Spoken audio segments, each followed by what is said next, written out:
Hi friends. ఒక 2 days back GOMs number 44 వచ్చింది energy department Telangana నుంచి. That they are creating new DISCOM, third డిస్కామ్‌ని create చేస్తున్నామని చెప్పి వచ్చారు. అసలు వాట్ ఈస్ దిస్ డిస్కామ్? ఏంటిది? ఇదేంటనంటే ఎగ్జిస్టింగ్ డిస్కామ్స్‌లో ఉన్నటువంటి ఫైనాన్షియల్ స్ట్రెస్ నుంచి ఫ్రీ చేయడానికి.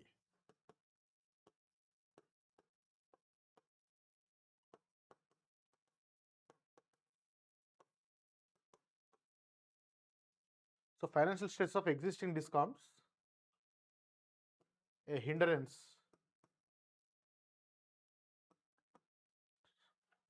In development.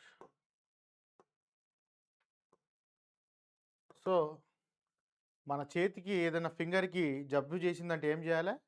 ఒకటి ఏదైనా మందు రాయాలి. మందు రాసినా తగ్గకపోతే దాన్ని కట్ చేసి పడేయాలి. సరే, మరి మందు రాసే ప్రయత్నం ఎంత చేసిర్రో మనకు తెలవదు గానీ, ఇక్కడ కట్ చేసే ప్రయత్నం జరుగుతా ఉంది. ఏమంటున్నాడు? ఎగ్జిస్టింగ్ డిస్కామ్స్‌కి ఫైనాన్షియల్ స్ట్రెస్ ఉంది. They are not able to meet the consumer expectations కావచ్చు. ఫర్దర్ ఏమైనా డెవలప్‌మెంట్ చేయాలన్నా, అండర్ గ్రౌండ్ కేబులింగ్ ఇలాంటి ఏమైనా డెవలప్‌మెంట్ యాక్టివిటీస్, పవర్ ఎక్స్‌పాన్షన్ చేసుకోవాలన్నా కూడా దానికి కావాల్సినటువంటి ఫైనాన్షియల్ రిసోర్సెస్ లేవు కాబట్టి డిస్కామ్స్ దగ్గర. ఎందుకు? అప్పులు ఎక్కువగా ఉన్నాయి. రావాల్సిన బకాయిలు ఎక్కువున్నాయి. జనరేషన్ రెవెన్యూ తక్కువుంది. ఇన్‌కమ్ తక్కువుంది కాబట్టి మనం ఏం చేద్దాము? దేనివల్ల అయితే ఇది జరుగుతా ఉందో దాన్ని తీసి పక్కన పడేయాలి అని అనుకున్నారు. ఏమైంది? గవర్నమెంట్ యొక్క సబ్సిడీ కన్జ్యూమర్స్ ఏదైతే అగ్రికల్చరల్ కన్జ్యూమర్స్ గానీ, లిఫ్ట్ ఇరిగేషన్ స్కీమ్స్ గానీ, లైక్ ఇప్పుడు కాళేశ్వరం ఉన్నాయి. అవి కొన్ని వేల కోట్ల బకాయిలున్నాయి. సో, అట్లా కొన్ని గవర్నమెంట్ సర్వీసులున్నాయి. అన్నీ కావు, కొన్ని గవర్నమెంట్ సర్వీసెస్. వీటన్నిటిని కూడా కలిపి ఒక సెపరేట్ డిస్కామ్ చేసేస్తే ఏమైపోతుంది? గవర్నమెంట్ దగ్గర నుంచి రావాల్సిన బకాయిలన్నీ కూడా డిస్కామ్ బ్యాలెన్స్ షీట్‌లోకించి వెళ్ళిపోయి, డిస్కామ్ బ్యాలెన్స్ షీట్ ఇంప్రూవ్ అయితది. దానివల్ల ఏమైతది? డిస్కామ్ క్రెడిట్ వర్తినెస్ కావచ్చు, క్రెడిట్ రేటింగ్స్ పెరుగుతాయి. ఎట్లయితే ప్రతి ఒక్కరికి మనకి మన సిబిల్ స్కోర్ అంటాం కదా! అంటే వీడు లోన్‌లు తీసుకొని టైంకి కడితే ఎక్కువ బకాయిలుంటే నీకు పూర్ సిబిల్ స్కోర్ ఉంటది. మళ్ళా కొత్త లోన్‌లు రావు. అదేవిధంగా ఈ డిస్కామ్స్ యొక్క సిబిల్ స్కోర్‌ని ఇంప్రూవ్ చేసుకోవడానికి, అంటే సిబిల్ అంటే మనుషులకుంటది. ఈ సంస్థలకు ఉండవు గానీ నేను చెప్తున్నా. సిబిల్ స్కోర్‌ని ఇంప్రూవ్ చేసుకోవడానికి కోసము అప్పుడేమో నేను కట్టాల్సిన అప్పులన్నీ ఇంకొకని పేరు మీద ట్రాన్స్‌ఫర్ చేసేసి, నీ పేరు మీద ఉన్న అప్పుల్ని జీరో పెట్టుకోవాలి. సో, అది చేసేటువంటి ప్రయత్నం అనమాట. సో, దానికోసం ఏం చేస్తున్నారంటే ఒక మూడో డిస్కామ్ క్రియేట్ చేస్తున్నారు. ఆ మూడో డిస్కామ్ లోపలికి కొన్ని సర్వీసెస్‌ని ట్రాన్స్‌ఫర్ చేయడం జరుగుతా ఉంది. సో, అది ఇందులో జరిగేటువంటి ప్రయత్నం అనమాట. సో, ఒకసారి చూద్దాం అది ఏ విధంగా ఉంది, ఏంటి సంగతి అని చెప్పేసి. అయితే ఈ రకంగా అసలు ఒక డిస్కామ్‌ని క్రియేట్ చేసుకోవచ్చా? ఈ రకంగా ఒక డిస్కామ్‌ని క్రియేట్ చేసుకోవచ్చా? చేసుకోవచ్చా అనంటే ఎలక్ట్రిసిటీ యాక్ట్ లోపల మనకి ఇండియన్ ఎలక్ట్రిసిటీ యాక్ట్ ఉంటది కదా! సో, ఎలక్ట్రిసిటీ యాక్ట్ 2003 ఏదైతే ఉన్నదో, ఇది ప్రతి ఎలక్ట్రికల్ యాస్పిరెంట్‌కి తెలవాలి. ఎలక్ట్రిసిటీ యాక్ట్ 2003 లోపల మనకి సెక్షన్ 14 అని ఉంటుందన్నమాట. ఈ సెక్షన్ 14లో ఏముంటుందనంటే లైసెన్సింగ్ ఉంటుందన్నమాట. లైసెన్సింగ్ అనేటటువంటి యాస్పెక్ట్ ఉంటుందన్నమాట. అంటే ఎలక్ట్రిసిటీ సెక్టార్‌లో ఏదైనా బిజినెస్ చేయడానికి లైసెన్స్ తీసుకోవాలి. సెక్షన్ 14 ద్వారా లైసెన్స్ ఇవ్వడం జరుగుతది. ఏమేమి చేయడానికి లైసెన్స్ తీసుకోవాలి? మనము పవర్ ట్రాన్స్‌మిషన్ చేసుకోవాలనుకున్నా, అంటే ఒక ట్రాన్స్‌కో కంపెనీ నువ్వు సెటప్ చేయాలనుకున్నా నీకొక లైసెన్స్ కావాలి. డిస్ట్రిబ్యూషన్ చేయాలనుకున్నా లైసెన్స్ కావాలి. అంటే పవర్‌ని డిస్ట్రిబ్యూషన్ చేయాలనుకున్నా లైసెన్స్ కావాలి. పవర్‌ని ట్రేడింగ్ చేయాలనుకున్నా కూడా లైసెన్స్ కావాలనమాట. సార్ మరి జనరేషన్ రాయలేదు ఏంటి సార్ అనంటే, ఎలక్ట్రిసిటీ యాక్ట్ 2003 బ్యూటీ అదే అనమాట. దీంట్లో ఏందంటే డీలైసెన్స్‌డ్ జనరేషన్ అనమాట. అంటే నువ్వు ఒక జెన్‌కో లేదంటే ఒక జనరేటింగ్ స్టేషన్ నీ సొంతానికి పెట్టి పవర్ అమ్ముకోవాలనుకున్నావనుకోండి, ఎలక్ట్రిసిటీ యాక్ట్ కింద పోయి ఎవడు లైసెన్స్ తీసుకోవాల్సిన అవసరం లేదు. ఖాళీ ఏదన్నా ఎన్విరాన్మెంటల్ క్లియరెన్సెస్, కొన్ని టెక్నికల్ అప్రూవల్స్ తీసుకుంటే తప్పిస్తే నువ్వు పవర్ జనరేట్ చేయాలంటే డైరెక్ట్ చేసుకోవచ్చు. అదే ఇప్పుడు నీకు ఎట్లయితే వైన్ షాప్ పెట్టుకోవాలంటే లైసెన్స్ కావాలో, అదే విధంగా నువ్వు పవర్ డిస్ట్రిబ్యూషన్ చేసుకోవాలనుకున్నావు, నువ్వు సొంతంగా నువ్వు పవర్ కొనుక్కొని పలానా ఏరియాలో నేను అమ్ముకుంటా అంటే అలా కాదనమాట. లైసెన్స్ తీసుకోవాలి. లైసెన్స్ ఇస్తే చేసుకోవచ్చు. సో, ఈ డిస్ట్రిబ్యూషన్ లైసెన్స్ అనేటటువంటి కాన్సెప్ట్ మీద ఇక్కడ ఉందనమాట. యెస్. ఇప్పుడు ఎవడెవడు పవర్‌ని డిస్ట్రిబ్యూట్ చేసుకోవచ్చు. ఎవరెవరు పవర్‌ని డిస్ట్రిబ్యూట్ చేసుకోవచ్చు అనంటే who has a network, own network. ఏం నెట్వర్క్? పవర్ డిస్ట్రిబ్యూట్ చేయడానికి నీకేం కావాలి? పవర్ లైన్‌లు కావాలి. సో, సొంతంగా నీ యొక్క పవర్ లైన్‌లు ఉన్నాయనుకోండి, వాడికి మనము లైసెన్స్ ఇవ్వచ్చనమాట. డిస్ట్రిబ్యూట్ చేసుకోవడానికి లైసెన్స్ కావాలి. సో, ఆల్రెడీ ఫర్ ఎగ్జాంపుల్ ఇదొక వరంగల్ డిస్ట్రిక్ట్ అనుకుందాం. ఓకే. ఏదో సమ్ వరంగల్ డిస్ట్రిక్ట్ ఉంది. ఈ వరంగల్ డిస్ట్రిక్ట్‌లో ఆల్రెడీ ఎన్‌పీడీసీఎల్ పరిధిలో ఉన్నటువంటి ఏరియా ఇది. ఓకే. టీజీ ఎన్‌పీడీసీఎల్ పరిధిలో ఉన్నటువంటి ఏరియా. ఓకే. సో, ప్రతి డిస్కామ్‌కి ఒక ఏరియా అని అంటారనమాట. ఒక ఏరియా ఉంటుంది. సో, ఒకే ఏరియాలో 2 డిస్కామ్స్ ఉండొచ్చా? యెస్. 2 డిస్కామ్స్ ఉండొచ్చు. ఒకప్పుడు అలాంటిది లేకుండే. ఏ ఏరియా ఎవనిది వాందే అనమాట. ఏ ఏరియాకి వాడే రాజు. నేను కొత్త డిస్కామ్ పెడతా అంటే ఈ వరంగల్ ఆల్రెడీ టీజీ ఎన్‌పీడీసీఎల్ ఖర్చు పేసింది కాబట్టి నేనేసుకోవడానికి లేదు. సో, మన కొత్త ఎలక్ట్రిసిటీ యాక్ట్ 2003 ప్రకారం ఏందంటే ఎవడైనా ఏసుకోవచ్చు. ఎవడికైతే సొంతంగా లైన్స్ ఉంటాయో వాడు ఏసుకోవచ్చనమాట. ఫర్ ఎగ్జాంపుల్ ఇప్పుడు వరంగల్‌లో గల్లీ గల్లీకి ఎన్‌పీడీసీఎల్ వాళ్ళు అన్ని ఫీడర్‌లు, లైన్‌లు, డీటీఆర్‌లు, ట్రాన్స్‌ఫార్మర్‌లు అన్నీ పెట్టుకున్నారు వాళ్ళు. ఇప్పుడు కొత్తగా నేనెందుకు పెట్టుకుంటా? ఆల్రెడీ అక్కడ లైన్‌లున్నాయి గదా! కొత్తగా లైన్‌లున్నాక నాతోనేం పనుంది అక్కడ? ఈ లైన్‌ల పక్కన నేను కొత్తగా లైన్‌లేసుకోవడం అనేది ఇగ టెక్నికల్‌గా కుదురుతదా? సో, కుదరదు గదా! సో, అదే ఈ ఎలక్ట్రిసిటీ యాక్ట్ 2003లో ఉన్నటువంటి ఒక ప్రాబ్లమ్ అనమాట. అంటే ఫర్ ఎగ్జాంపుల్ మనం సెల్ ఫోన్ టవర్ల పాయింట్ ఆఫ్ వ్యూలో మాట్లాడినామనుకోండి. ఫర్ ఎగ్జాంపుల్ ఇదొక వరంగల్ సిటీ అని అనుకుందాం. వరంగల్ సిటీలో ఇక్కడ ఎయిర్‌టెల్ వాడిది టవర్ ఉంది. ఓకే. ఈ ఎయిర్‌టెల్ టవర్ ఎందుకు? ఈ సిటీలో ఉన్నటువంటి మొబైల్ ఫోన్ కన్జ్యూమర్స్ అందరిని కవర్ చేయడానికి ఎయిర్‌టెల్ టవర్ ఉన్నది. ఇప్పుడు జియో వోడొచ్చిండు. జియో వోడొచ్చి వాడు సొంతంగా టవర్ పెట్టుకోవాలనుకుంటున్నాడు. పక్కనే ఎక్కడో పెట్టుకుంటాడు. సో, ఈ జియో టవర్ గూడా ఎక్కడ? ఈ వరంగల్ సిటీలోనే వర్క్ అయితుంటది. ఇప్పుడు అట్లా గాదు. ఆల్రెడీ ఎయిర్‌టెల్ ఓడిది ఉంది గాబట్టి ఆల్రెడీ ఒకటి ఉంది గాబట్టి మిమ్మల్ని రానివ్వం అనంటే కుదురుతదా? కుదరదు. సో, కొత్త వాళ్ళు రావచ్చు. రావాలనంటే ఏంది? నీ సొంతంగా నువ్వు టవర్ పెట్టుకోవాలి. నీ సొంతంగా టవర్ పెట్టుకుంటేనే ఇస్తాము మీకు పర్మిషన్ అనంటే, ఇప్పుడు జియో టవర్ పెట్టుకోవడానికి మనకు దొరకలేదనుకోండి. ఆడు బిజినెస్ జేసుకోవద్దా? చేసుకోవాలి గదా! అంటే కన్స్యూమర్స్‌కి ఆప్షన్స్ గావాలి గదా! నువ్వేం జేస్తున్నావు? నువ్వు టవర్ పెట్టుకో సొంతంగా నువ్వు టవర్లు పెట్టుకోవాలంటే మరి టవర్ జాగా దొరకకపోతే ఆడేం జేస్తాడు? అప్పుడు ఎయిర్‌టెల్లే మిగిలిపోతాడు గదా! సో, అందుకని ఇప్పుడు కొత్తగా 2025లో ఉన్నటువంటి కొత్త ఎలక్ట్రిసిటీ అమెండ్మెంట్ బిల్ ఇప్పుడు పార్లమెంట్‌లో పెండింగ్ ఉంది. దాంట్లో ఏం జెప్తున్నారంటే క్యారేజ్ అండ్ క్యారియర్ మోడల్‌ని సెపరేషన్ జేయడం అనేటువంటి ఒక కాన్సెప్ట్ ఉంది. అంటే టవర్ ఎయిర్‌టెల్ ఓడిదే. ఈ టవర్ మీద ఒక చిన్న యాంటెన్నా పెట్టేసుకుంటాడు. జియో యాంటెన్నా గూడా ఉంటది. అంటే సేమ్ టవర్ పైన ఈ ఎయిర్‌టెల్ యాంటెన్నా ఉంటది. జియో యాంటెన్నా గూడా ఉంటది. ఈ టవర్‌ని వాడుకున్నందుకు ఆ టవర్ రెంట్ గాని, దాని యొక్క రెంట్ గాని, ఇంకేమన్నా చార్జెస్ ఉన్నా గాని, ఆ చార్జెస్ జియో వోడు పే చేసేసుకొని ఏమైనా అప్రాప్రియేట్ చార్జెస్ ఉన్నా గూడా జియో వోడు గూడా ఈ ఏరియాలో చేసుకోవడానికి పాసిబిలిటీ ఉంటది. ప్రెజెంట్ టెలికామ్‌లో ఇదే సిస్టమ్ ఉన్నది. నీకు ప్రతి ఏరియాలో జియో వోడి టవర్స్ ఉండాల్సిన అవసరం లేదు. ఒక పెద్ద టవర్ ఉంటది. అదే టవర్‌కి అందరికి ఉంటాయి కనెక్షన్‌లు దాంట్లో. జియో ఉంటాయి, ఎయిర్‌టెల్ ఉంటాయి, అందరూ ఉంటాయి. కామన్‌గా ఆ ఏరియా రెంట్ షేర్ చేసుకుంటారు అంతే. సో, అదే విధంగా ఇప్పుడు మనకేమొస్తుంది? ఇప్పుడు ఎన్‌పీటీసీలోడిది లైన్స్ ఉన్నాయి. కానీ ఇప్పుడు నేనొకడిని నిఖిల్ అనేటోడిని నేనొక డిస్కామ్ పెట్టాలనుకుంటున్నాను. సో, నేను డిస్కామ్ పెట్టాలనుకుంటే ఏం చేస్తాను? నేను కన్జ్యూమర్‌లని తెచ్చుకుంటాను. నా కన్జ్యూమర్‌లని తెచ్చుకొని వాళ్ళకి నేను మీటర్లు పెట్టేస్తాను. సో, ఎంత మీటర్లు వాళ్ళు పవర్ కన్జ్యూమ్ చేసుకున్నారో, అంత పవర్‌కి గాను ఆ రెంట్ వీలింగ్ చార్జెస్‌ని నేను పే చేసుకుంటాను డిస్కామ్‌కి. పే చేసుకొని జనరేటర్ దగ్గర నేను పవర్ కొనుక్కుంటాను. పవర్ ఎక్స్‌చేంజ్‌లో పవర్ కొనుక్కుంటాను. ఆ విధంగా చేసుకోవచ్చు. సో, ఆ రకమైనటువంటి సిస్టము 2025లో ఈ కొత్త బిల్లులో ఈ సవరణలలో అది ఉందనమాట. అది ఇంకా పాస్ కాలేదు. అదొచ్చిందనంటే ఇక డిస్ట్రిబ్యూషన్ సైడ్ కూడా ఒక రెవల్యూషన్ వస్తది. ముఖ్యంగా కన్స్యూమర్స్‌కి ఒక బెటర్ చాయిస్ దొరుకుతదనమాట. అంటే ఎలక్ట్రిసిటీ సెక్టార్ అనేది ఇదివరకులాగా నువ్వు కరెంట్ ఆఫీస్ పోతే వాడి హరాస్మెంట్‌లు ఇయన్నీ ఉండవనమాట. పబ్లిక్‌కి సర్వీస్ అనేది ఇంకా బెటర్‌మెంట్ అవ్వడానికి చాలా స్కోప్ ఉంటది. So, discoms will be under immense pressure to perform. ఖచ్చితంగా వీళ్ళు పెర్ఫార్మ్ చేయాలి. లేకపోతే పెర్ఫార్మ్ ఆర్ పెరిష్ అనే కాన్సెప్ట్‌లో ఉంటది.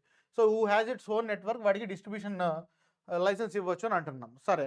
మరి దీనికోసం వీళ్ళు ఏం చేస్తున్నారు? మరి నెట్వర్క్ ఉందా? కొత్త డిస్కామ్ పెట్టాలనంటే ఆల్రెడీ ఎస్పీడీసీఎల్, ఎన్‌పీడీసీఎల్ వాళ్ళ నెట్వర్క్ ఉంది గదా! అనంటే యెస్.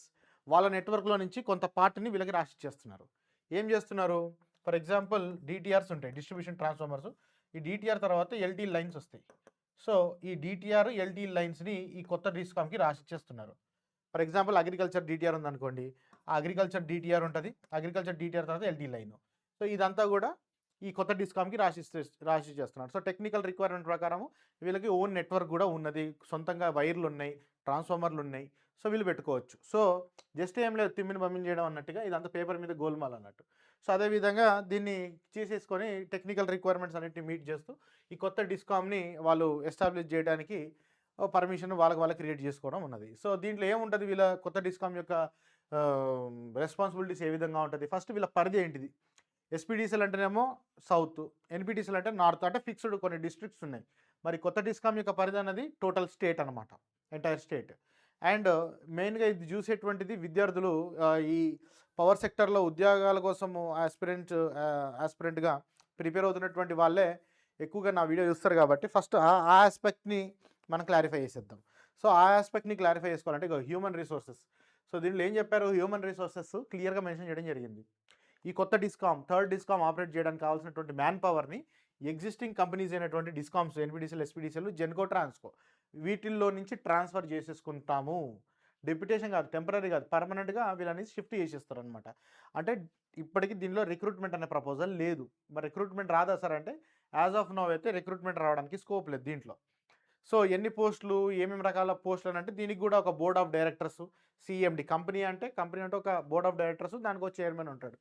ఆ తర్వాత డిఫరెంట్ వింగ్స్, ఓకే, సర్వీస్ కనెక్షన్లు ఇవ్వడానికి ఇవన్నీ, accounts wing, IT wing, company secretary, ఈ విధంగా రెగ్యులేటరీ అఫేర్స్ కోసం ఆర్ఎస్సీ అండ్ ఐపీసీ వింగ్, ఇట్లా డిఫరెంట్ టైప్స్ ఆఫ్ వింగ్స్ గురించి ఇది చెప్తా ఉన్నారు. అండ్ స్క్రీనింగ్ టెస్ట్కి ప్రిపేర్ అవుతున్నటువంటి క్యాండిడేట్స్ కూడా ఈ జీవన్ మొత్తం చదువుకోవాలి. ఇవన్నీ మీకు ఎగ్జామ్కి రావడానికి స్కోప్ ఉంటుంది. అండ్ టోటల్ 2000 మంది సిబ్బందితోని ఈ కొత్త డిస్కామ్ని సెటప్ చేయాలని అనుకుంటున్నారు. దీంట్లో ఇంజనీర్స్ వచ్చేసి ఏఈ నుంచి ఎస్సీసీ క్యాడర్ వరకు 660 మెంబర్స్ ఉంటారు. ఓఎండ్ఎం స్టాఫ్ అండ్ ఆర్టిజన్స్ ఒక కింది స్థాయిలో గ్రౌండ్ లెవెల్ ఉద్యోగులని ఒక 1000 మందిని, తర్వాత administration staff like accounts, JOs etcetera, PNG services అని అంటే ఈ జూనియర్ అసిస్టెంట్స్, మళ్ళీ పర్సనల్ ఆఫీసర్స్, అలాంటి వాళ్ళంతా కూడా ఒక 240 మెంబర్స్. వీళ్ళంతా కూడా కొత్త స్టాఫ్ కాదు, కొత్తగా రిక్రూట్ అవుతున్నటువంటి వాళ్ళు కాదు. వీళ్ళంతా కూడా ఎగ్జిస్టింగ్ ఈ కంపెనీస్లో వర్క్ చేస్తున్న వాళ్ళనే ఆప్షన్స్ ఇచ్చేసి ట్రాన్స్ఫర్ చేసేసుకుంటారనమాట. సో ఏ విధంగా ఉంటుంది ఈ మ్యాన్ పవర్ అని అంటే, for each existing discom area CE, అంటే దీని జ్యూరిస్డిక్షన్ మొత్తము స్టేట్ మొత్తం కదా. సో ఎన్పిటిసిఎల్ అంటే నార్త్ జోన్లో ఉన్నటువంటి ఒక 15 డిస్ట్రిక్ట్స్ ఏమో ఉన్నాయి. ఆ 15 డిస్ట్రిక్ట్లకు అన్నిటికి కలుపుకొని ఒక చీఫ్ ఇంజనీర్. తర్వాత డిస్కామ్ అంటే కింద ఉన్నటువంటి ఒక 18 డిస్ట్రిక్ట్స్ ఎస్పీడీసీఎల్. సో ఈ 18 డిస్ట్రిక్ట్స్ కలుపుకొని ఒక సిఈ. సో 2 సిఈ పోస్టులు వస్తాయి. 1 ఎస్ఈ ఫర్ ఈచ్ ఎస్టివల్ డిస్ట్రిక్ట్ ఎక్స్క్లూడింగ్ హైదరాబాద్. హైదరాబాద్ కాకుండా మిగిలిన డిస్ట్రిక్ట్స్ ఏవైతే ఉన్నాయో, ఎస్టివల్ డిస్ట్రిక్ట్స్ అంటే పాత జిల్లాలు ఎన్ని ఉన్నాయి మనకి? 10 జిల్లాలు ఉన్నాయి. 10లో నుంచి ఒకటి వీకేయండి, 9 జిల్లాలు. అంటే 9 జిల్లాలకి ఒక జిల్లాకు ఒక ఎస్సీ. సో 9 ఎస్సీ పోస్టులు, 2 సిఈ పోస్టులు, 9 ఎస్సీ పోస్టులు. తర్వాత 1 DE for each district excluding metro zone. So metro zone అంటే ఈ హైదరాబాద్ కోర్ ఏరియా కాకుండా ప్రజెంట్ ఉన్న జిల్లాలు ఎన్ని ఉన్నాయి? 33 జిల్లాలు కదా. ఆ 33 జిల్లాల్లో మెట్రో జోన్లో ఒకటో రెండో జిల్లాలు కవర్ అవుతాయి. ఐ థింక్ హైదరాబాద్ డిస్ట్రిక్ట్, కొంత మేరకు మేడ్చల్ మల్కాజ్గిరి డిస్ట్రిక్ట్ కవర్ అవుతుంది. అది వదిలిపెట్టేస్తే దాదాపు 30 డిఈ పోస్టులు అనుకోవచ్చు దీంట్లో. ఓకే, ఒక 30 డిఈ పోస్టులు. ఓకే, 2 సిఈలు, 9 ఎస్సీలు, 30 డిఈ పోస్టులు. తర్వాత 1 AD for each operation sub division excluding non agricultural divisions. అంటే అగ్రికల్చర్ సర్వీసెస్ ఉన్నటువంటి ప్యూర్ 100% అగ్రికల్చర్ అంటే చాలా వరకు అగ్రికల్చర్ సర్వీసెస్ ఉన్నటువంటి సబ్ డివిజన్స్ ఏవైతే ఉంటాయో, ఆపరేషన్ డివిజన్స్ ఏవైతే ఉంటాయో ప్రజెంట్ ఎస్పీడీసీఎల్, ఎన్పీడీసీఎల్ పరిధిలో, వాటికి ఒక ఏడీని, ప్రజెంట్ ఎస్పీడీసీఎల్, ఎన్పీడీసీఎల్ పరిధిలో ఉన్నటువంటి సబ్ డివిజన్కి ఒక ఏఈని, అదొక సెక్షన్ అనమాట ఇక్కడ, non agricultural sub divisions. And some team of SC, AD, AEs at the corporate office level to support the CEs. దీనిలో సబ్ ఇంజనీర్ పోస్టు లేదా అంటే క్లియర్గా లేదు కాబట్టి లేదన్నట్టే. ఫస్ట్ ఆఫ్ ఆల్, మరి ఎగ్జిస్టింగ్ ఉన్న ఎంప్లాయీస్ ఇందులో రావడానికి ఇంట్రెస్ట్ చూపిస్తారా అంటే కొంతమంది చూపిస్తారు, కొంతమంది చూపించకపోవచ్చు. కొంతమంది ఏంటంటే ఇప్పుడు జెన్కోలలో పనిచేసే వాళ్ళు జనరల్గా వాళ్ళు చూపించడానికి చాలా వరకు స్కోప్ ఉంటుంది. ఎందుకంటే జెన్కోలో ఉన్న వాళ్ళే రిజైన్ చేసి పోదాం అనుకుంటారు. దానికంటే ఇది బెటర్ కదా, కొంత బెటర్ పోస్టింగ్స్ వస్తాయి, లివబుల్ ప్లేసెస్లు ఉంటాయి కాబట్టి జెన్కో నుంచి పిచ్చి కాంపిటీషన్ వస్తుంది దీనికి. ట్రాన్స్కో నుంచి రావచ్చు, రాకపోవచ్చు. ఏమనుకుంటారు కొంతమంది, అరే ఇది డిస్కామ్ కదా, డిస్కామ్ అంటే మళ్ళీ ఏమైనా మ్యాటర్ ఉంటుందేమో అని చెప్పేసి రావడానికి మళ్ళీ వాళ్ళు ఏమైనా ఇంట్రెస్ట్ తీసుకుంటారు అనేది we don't know. And existing discom employees నాకు తెలిసి మోస్ట్లీ రారు. ఎందుకంటే దీంట్లో పెద్దగా ఏమి బెనిఫిట్ నాకేం కనబడతలేదు. అది పక్కన పెట్టినా కొంతమంది వర్క్ ప్రెషర్ వల్ల కొద్దిగా స్ట్రెస్ అయిన వాళ్ళు మరి దీనికి రావడానికి స్కోప్ ఉంటుంది. రిలేటివ్లీ కొంత వర్క్ ప్రెషర్ తక్కువగా ఉండేటువంటి ఆర్గనైజేషన్ ఇది. ఆ తర్వాత చూసుకుంటే, to encourage employees to opt for transfer to the third discom, promotions are propose to be offered. అంటే మీరు ఒకవేళ థర్డ్ డిస్కామ్ రావాలి అని అనుకుంటే మీ ప్రమోషన్తో తీసుకుంటామని అంటున్నారు. అంటే ఎగ్జిస్టింగ్ సబ్ ఇంజనీర్స్ ఉన్న వాళ్ళని ఏఈలుగా ఇందులోకి తీసుకుంటారు, ఏడీల్ని డీలుగా, ఆ విధంగా ప్రమోషన్ కూడా ఇచ్చి మేము తీసుకుంటామని అంటున్నారు. సో దీనివల్ల ఏంటంటే ప్రమోషన్ కోసం వెయిట్ చేస్తున్న ఇంజనీర్స్కి వాళ్ళకి కొంతమేరకు బెటర్గానే ఉంటుంది. కాకపోతే నేచర్ ఆఫ్ డ్యూటీ కూడా పర్లేదు, ఓకే. సో అది సీనియారిటీని బట్టి ఇవన్నీ వాటికి సంబంధించినటువంటి విధి విధానాలు ఈ డిస్కామ్స్ ప్రిపేర్ చేయాలని చెప్పి డైరెక్షన్స్ ఇందులో ఇచ్చారనమాట. ఆ తర్వాత సపోజ్ ఒక పర్సన్ కనుక ఇక్కడి నుంచి ఇక్కడికి ట్రాన్స్ఫర్ అయితే ఆ పోస్ట్ని మరి ఇక్కడ వేకెంట్ పడిపోద్ది కదా. ఎస్పీడీసీఎల్లో ఒక ఏఈ ఇక్కడి నుంచి ఇక్కడికి షిఫ్ట్ అయిపోయాడు అనుకోండి, ఈ ఏఈ పోస్ట్ వేకెంట్ పడుతుంది కదా. మరి ఇప్పుడు కొత్త రిక్రూట్మెంట్ క్రియేట్ అవుతుందా అంటే ఆ ప్రొవిజన్ కూడా లేకుండా తీసేసాడు. ఇప్పుడు ఏమన్నాడు, post following vacant in the incumbent discom due to such transfer to third discom shall be removed. అంటే ఆ పోస్ట్ని డిలీట్ చేసేస్తారు అన్నట్టు. అంటే రిక్రూట్మెంట్ లేదు, ఏం లేదు. సో ఎగ్జిస్టింగ్ రిక్రూట్మెంట్కి ఎటువంటి ఎఫెక్ట్ పడదు, కొత్త పోస్టులు రావు, ఉన్న పోస్టులు పోవు. అండ్ రిక్రూట్మెంట్ డిలే అవుతుందా సార్ అంటే రిక్రూట్మెంట్ డిలే కాదు. ఓకే. రిక్రూట్మెంట్ తొందరగా వస్తుందా సార్ అంటే రిక్రూట్మెంట్ తొందరగా కాదు. అది రావాల్సిన టైంకి అది వస్తుంది. ఓకే. అండ్ మరి కొత్త డిస్కామ్ పెట్టినప్పుడు వీళ్ళకి ఆఫీసులు కావాలి కదా! మరి ఎక్కడి నుంచి ఆఫీసులు వాడుకుంటారంటే అవే DISCOMs, Transco, Genco and IDOC complex అంటే మనకి డిస్ట్రిక్ట్ కలెక్టర్ కాంప్లెక్స్‌లు వచ్చినాయి కదా! కొత్త కొత్తవి. ప్రీవియస్ గవర్నమెంట్‌లో క్రియేట్ చేసినవి కట్టారు చాలా. వాటిల్లో రూమ్స్ చాలా వేకెంట్ ఉన్నాయి. సో, వాటిలో నుంచి ఏదైనా ఒక ఆఫీస్ వీళ్ళకి అలాట్ చేస్తారనమాట. అండ్ దీంట్లో ఏంటిది అయ్యానంటే దాదాపుగా ఆహ్, డిస్కామ్స్‌కి రావాల్సినటువంటి బకాయిలు దాదాపుగా ఒక 35,000,00,00,000 బకాయిలు ఏవైతున్నాయో, ఆ బకాయిలన్నిటిని కూడా వీళ్ళకి ట్రాన్స్‌ఫర్ చేసేస్తున్నారు. ఆ తర్వాత అప్పులు ఏదున్నా గానీ, ఆ అసెట్స్ అంటే ఏమున్నది? అది ఎల్టీ లైన్‌లు, డీటీఆర్‌లు వీళ్ళకున్నటువంటి ఆస్తులు. సో, వీటన్నిటిని గూడా ఈ కొత్త డిస్కామ్‌కి అలొకేట్ చేస్తున్నారు. మళ్ళా పవర్ పర్చేజ్ అగ్రీమెంట్స్ ఉంటాయి. తెలంగాణ గవర్నమెంట్ మొత్తం తెలంగాణ రాష్ట్రంలో మనకి మొత్తం పీపీఎల్ చేసుకుంటారనమాట. డిఫరెంట్ జెన్‌కోస్ దగ్గర నుంచి, సెంట్రల్ జెన్‌కోస్ దగ్గర నుంచి, మన స్టేట్ జెన్‌కో నుంచి, ప్రైవేట్ ప్లాంట్స్ నుంచి పవర్ పర్చేజ్ అగ్రీమెంట్స్ అని తీసుకుంటారనమాట. అంటే మేము పవర్ కొనుక్కోవడానికి కాంట్రాక్ట్ చేసుకుంటారనమాట. సో, తీసుకున్నటువంటి పవర్ పర్చేజ్ అగ్రీమెంట్‌లో తెలంగాణలో almost 70% of the purchased power ఎస్పీడీసీఎల్‌కి పోతది. 30% ఎన్‌పీడీసీఎల్‌కి పోయింది. సో, ఇప్పుడు మనకి కన్జ్యూమర్స్‌లో మనకి మేజర్ కన్జంప్షన్ అగ్రికల్చర్ కన్జంప్షనే మనకి. ఎలక్ట్రిసిటీ కన్జంప్షన్‌లో మాక్సిమం మనకి మెజారిటీ ఆఫ్ ద ఎనర్జీ పోయేది అగ్రికల్చర్ సర్వీసెస్‌లోనే. సో, ఆ అగ్రికల్చర్ సర్వీసెస్‌ని దాదాపుగా మొత్తం దీనిలోకి ట్రాన్స్‌ఫర్ చేస్తున్నారు కాబట్టి, దాని తగ్గట్టుగా మనకి పీపీఎల్ కూడా రివైజ్ అవుతున్నాయన్నమాట. సో, ఎస్పీడీసీఎల్‌కి దాదాపుగా ఒక 45% ఈ కొత్త డిస్కామ్‌కి ఒక 40%, మిగిలిన పర్సెంటేజ్ ఒక 20% ఎంతనో ఆర్ 15% ఈ ఎన్‌పీడీసీఎల్‌కి పీపీఎల్ వెళ్ళిపోతాయన్నమాట. సో, దాదాపుగా ఒక 35,000,00,00,000 అప్పుతోని, లేకపోతే డెఫిసిట్‌తోని ఈ కొత్త డిస్కామ్‌ని క్రియేట్ చేయడం జరుగుతా ఉన్నది. అండ్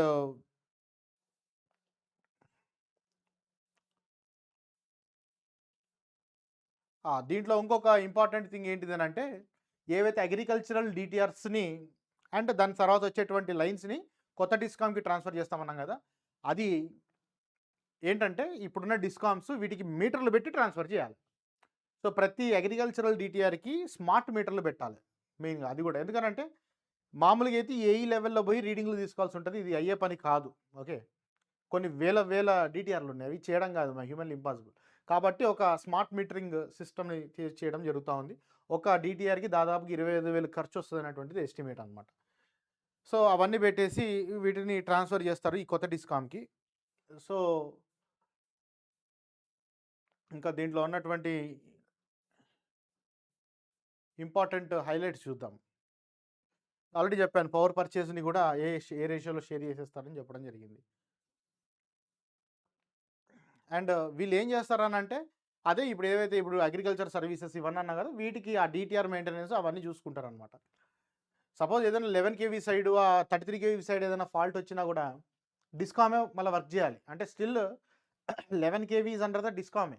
11 కేవీ లైన్స్ వీళ్ళకి పోవట్లేదు. ఓన్లీ డీటీఆర్ ఆ తర్వాత వచ్చేటువంటి ఎల్టీ లైన్‌లు మాత్రమే వీళ్ళకి ఎళ్తా ఉన్నాయన్నమాట. దాదాపుగా ఈ డీటీఆర్‌లు అండ్ ఎల్టీ లైన్‌లు కలుపుకొని దాదాపు ఒక 4,000 ఇది 4,500,00,00,000 4,000 నుంచి ఒక 5,000,00,00,000 మధ్యల ఇంత వర్త్ ఆఫ్ డీటీఆర్స్, ఎల్టీ లైన్స్ మొత్తం కూడా ఈ కొత్త డిస్కామ్‌కి ఇస్తున్నారు. అప్పులు 35,000 ఇస్తున్నారు. బకాయిలు. అప్పులని చెప్పొచ్చు. దానిలో 9,000,00,00,000 క్యాపిటల్ అప్పులు ఉన్నాయి. మిగతాయన్ని కూడా గవర్నమెంట్ వీళ్ళు జనరేటర్స్‌కి చేయాల్సినటువంటి పేమెంట్స్ అంతా ఇవన్నీ కలుపుకొని గవర్నమెంట్ నుంచి రావాలి. వసూలు చేసుకోవాలి. ఎలాంటి కన్జ్యూమర్స్‌ని పంపిస్తున్నారు? అగ్రికల్చరల్ కన్జ్యూమర్స్‌ని. తెలంగాణలో మొత్తం ఎంతమందున్నారు అగ్రికల్చరల్ కన్జ్యూమర్స్? 24,00,000 మంది కన్జ్యూమర్స్ ఉన్నారు. 24,00,000 అగ్రికల్చరల్ కనెక్షన్‌లున్నాయి. లిఫ్ట్ ఇరిగేషన్ కనెక్షన్‌లు దాదాపు 489. హెచ్ఎండబ్ల్యూఎస్ అంటే water works. Hyderabad water metro board ఉంది గదా! సో, అది 99 services. Mission Bhagiratha or CPWS central public water services అనుకుంటా. ఓకే. ఇది ఒక 1100 సర్వీసెస్. వాటర్ కనెక్షన్స్ ఇలాంటివి. గవర్నమెంట్ ఆఫీసులు, గృహజ్యోతి కన్జ్యూమర్సు వీళ్ళంతా బోరు. అంటే ఏంది? స్టిల్ డిస్కామ్స్‌కి ఫైనాన్షియల్ హెల్త్ కొన్ని సబ్సిడీ కన్జ్యూమర్స్ స్టిల్ ఉన్నారు. గవర్నమెంట్ ఆఫీసెస్ ఉన్నాయి. అవే దాదాపుగా నాకు తెలిసి 10,000,00,00,000 బకాయిలుంటాయి. గవర్నమెంట్ ఆఫీసులు. సో, ఇలాంటివి ఉన్నాయి. స్టిల్ డిస్కామ్స్ ఫైనాన్షియల్ హెల్త్ అప్పుడే ఇంప్రూవ్ అయ్యేది ఏం లేదు.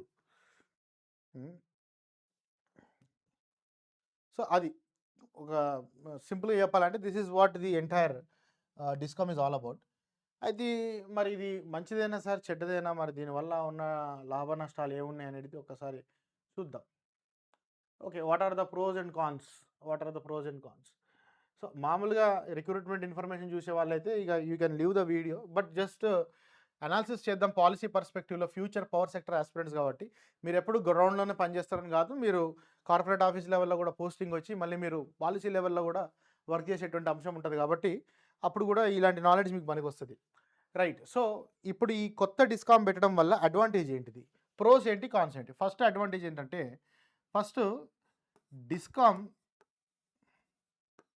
Balance sheet cleanup. So present ఏవైతే ఎగ్జిస్టింగ్ డిస్కామ్స్ ఉన్నాయో వీటి యొక్క బ్యాలెన్స్ షీట్ డిస్కామ్ అవుతుంది, క్లీనప్ అయిపోతుంది.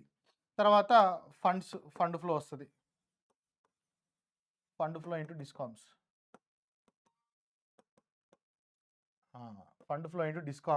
దానివల్ల ఏమవుతుంది, కొత్త డిస్కామ్లు వీళ్ళందరూ కూడా ఫ్యూచర్లో పిఆర్సీ మంచిగా ఇచ్చుకోవచ్చు అనమాట. కొత్తగా ఏదున్నా కూడా ఎంప్లాయీస్ రిక్రూట్మెంట్ చేసుకోవడానికి కూడా ఫండింగ్ అవైలబుల్ పెరిగిందని అంటే మరి ఎంప్లాయీ రిక్రూట్మెంట్ కూడా టేకప్ చేయడానికి బాగానే ఉంటుంది అనుకోవచ్చు ఒక ఆస్పెక్ట్లో మాట్లాడుకుంటే. ఆ తర్వాత ఇంకా ఏముంటుంది బెనిఫిట్ అని అంటే, ఇంకోటి పెర్ఫార్మెన్స్ ప్రెషర్ పడుతుంది ఆన్ డిస్కామ్స్ మీద పర్ఫార్మెన్స్ ప్రెషర్ క్రియేట్ అయ్యింది. ఎందుకు? వీళ్ళ లాసెస్ని సబ్సిడీ కన్జ్యూమర్స్ మీదకి ట్రాన్స్ఫర్ చేసేయడం అలవాటు అనమాట. అంటే అగ్రికల్చర్ టెక్నికల్ లాస్ ఉందనుకోండి, ఆ లాస్ చూపించుకోకుండా ఏంది, ఇది టెక్నికల్ మేము లాస్ చేయలేదు, అగ్రికల్చర్ కన్జ్యూమర్లోకి పోయింది. ఎందుకంటే agriculture services are not meted కదా. సో మనకి పర్ఫార్మెన్స్ ప్రెషర్ ఇప్పుడు ఏమైపోతుంది, అగ్రికల్చర్ కన్జ్యూమర్స్ అన్నింటినీ ట్రాన్స్ఫర్ చేసేస్తున్నాం. So there is no black box to hide the లాసెస్ని హైడ్ చేసుకోవడానికి బ్లాక్ బాక్స్ లేదు. And agriculture and subsidised consumers అందరినీ కూడా సపరేట్ డిస్కామ్లోకి వెళ్ళడం వల్ల క్లియర్ అకౌంటింగ్ ఉంటుంది. అండ్ అగ్రికల్చరల్ అంటే సబ్సిడీ ఎంత అనేది క్లియర్ అకౌంట్ వస్తుంది. అండ్ లాసెస్ కూడా క్లియర్ ఫిగర్ వస్తుంది. ఎందుకు? అగ్రికల్చర్ డీటీఆర్స్ కూడా స్మార్ట్ మీటర్లు పెడుతున్నారు, 0.2s క్లాస్ అక్యురసీ ఉన్నటువంటి స్మార్ట్ మీటర్లు పెడుతున్నారు. దానివల్ల అక్యురేట్గా మనకి అగ్రికల్చర్ కన్జంప్షన్ కూడా దొరుకుతుంది. ప్రజెంట్ ఏముంది, అగ్రికల్చర్ కన్జంప్షన్ ఏంటంటే ఒక ఐఎస్ఐ ఒక disputed controversial ISI methodology based మీద అగ్రికల్చరల్ కన్జంప్షన్ని అసెస్మెంట్ చేస్తారనమాట. సో దానివల్ల ఏమవుతుంది, యాక్చువల్ డిస్కామ్లో ఉన్నటువంటి బొక్కలు బయటకు వస్తాయి అనమాట. అంటే వీళ్ళ పర్ఫార్మెన్స్ ఎట్లుంది, టెక్నికల్ పర్ఫార్మెన్స్ ఎట్లుంది, కమర్షియల్ పర్ఫార్మెన్స్ ఎట్లుంది అనే దాని మీద ఈ కొత్త డిస్కామ్ మీద ఈ ఎగ్జిస్టింగ్ అంటే ఏదైతే ఎన్పిడిసిఎల్ ఎస్పిడిసిఎల్ ఉందో వీటిపైన ప్రెషర్ క్రియేట్ అవ్వడానికి స్కోప్ ఉన్నది. So okay, clear accounting of losses and subsidy.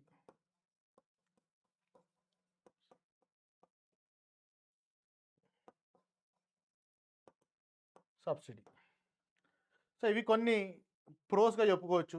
సరే, కాన్స్ ఏంటిది? కాన్స్ ఏంటనంటే కోఆర్డినేషన్ ప్రాబ్లం,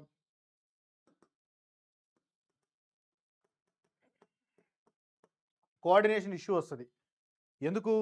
ఇప్పుడు ఒక అగ్రికల్చరల్ కన్జ్యూమర్కి ఏదైనా ఇష్యూ ఉన్నా కూడా, ఫర్ ఎగ్జాంపుల్ ఏమైంది, ఇప్పుడు 11 kV వరకు స్టిల్ విత్ డిస్కామ్స్, నీకు మేజర్గా ఫాల్ట్స్, లైన్లు తెగిపడడం, బ్రేక్డౌన్ ఏదొచ్చినా కూడా 11 kV సైడ్లో ఎక్కువ జరుగుతుంటాయి, 33 kV సైడ్లో జరుగుతుంటాయి. LTDDR కంటే కూడా ఫాల్ట్స్ రావడం ఇవన్నీ కూడా. ఇప్పుడు ఎవరు కన్జ్యూమర్? Third discom consumer. మరి ఫాల్ట్ ఎవరిది? ఎగ్జిస్టింగ్ డిస్కామ్స్ది. మరి ఇప్పుడు కన్జ్యూమర్ ఎవరికి ఫోన్ చేయాలి? వానికి ఫోన్ చేయాలా, వీనికి ఫోన్ చేయాలా? సో కోఆర్డినేషన్ ఇష్యూ చాలా వస్తుంది దీంతో ఫీల్డ్ పైన. ఓకే, అండ్ ఇది starts with almost 35,000+ CR dues. అంటే ఈ డిస్కామ్ ఏమి లాభాలతో స్టార్ట్ కావట్లే, బకాయిలతో స్టార్ట్ అవుతుంది. 35,000 కోట్ల డ్యూస్తో స్టార్ట్ అవుతుంది. ఇప్పటికీ ఈ డిస్కామ్ పెట్టంగానే దాని ఫైనాన్షియల్ హెల్త్ ఏం లేదు. 35,000 కోట్ల రిసీవబుల్స్తో స్టార్ట్ అవుతుంది. తర్వాత ఇది మన ఎలక్ట్రిసిటీ యాక్ట్ 2003 స్పిరిట్ వైలేషన్లో ఉంది. ఇది సెక్షన్స్ని మీరు సాటిస్ఫై చేస్తున్నారు కానీ దాని స్పిరిట్ వైలేట్ చేయడం జరుగుతూ ఉంది. ఎందుకు వైలేషన్ జరుగుతుంది? ఎలక్ట్రిసిటీ యాక్ట్ 2003 యొక్క ముఖ్య ఉద్దేశం ఏంటంటే కన్జ్యూమర్స్కి మెరుగైన సర్వీస్ అందించడానికి కోసము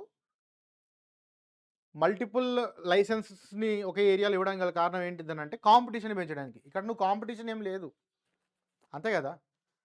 కాంపిటీషన్ ఎప్పుడు వస్తుంది? ఒకే దానికి ఇద్దరు పోటీ వస్తే కాంపిటీషన్ వస్తుంది. ఇప్పుడు ఇక్కడ ఏమైంది? కాంపిటీషన్ లేదు, సపరేషన్ జరిగింది.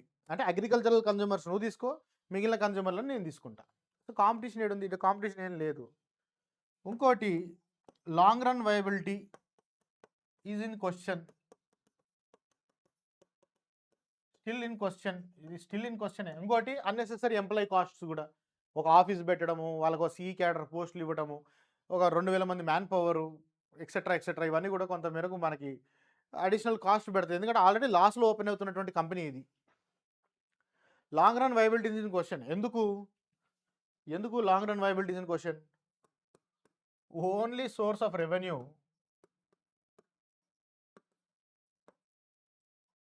Is government. ఇప్పటికీ దీనికి డబ్బులు ₹1 ముట్టాలంటే ఎవరి దగ్గర నుంచి రావు, గవర్నమెంట్ ఇవ్వాలి. గవర్నమెంట్ మరి ఇంత ముందుకున్న డిస్కౌంట్సే ఇవ్వలేదు, మరి వీనికి ఇస్తుందనే గ్యారంటీ ఏంటిది? అండ్ ఇన్ఫ్యాక్ట్ ఎలక్ట్రిసిటీ యాక్ట్లోని ఒక సెక్షన్ ఉంది మనకి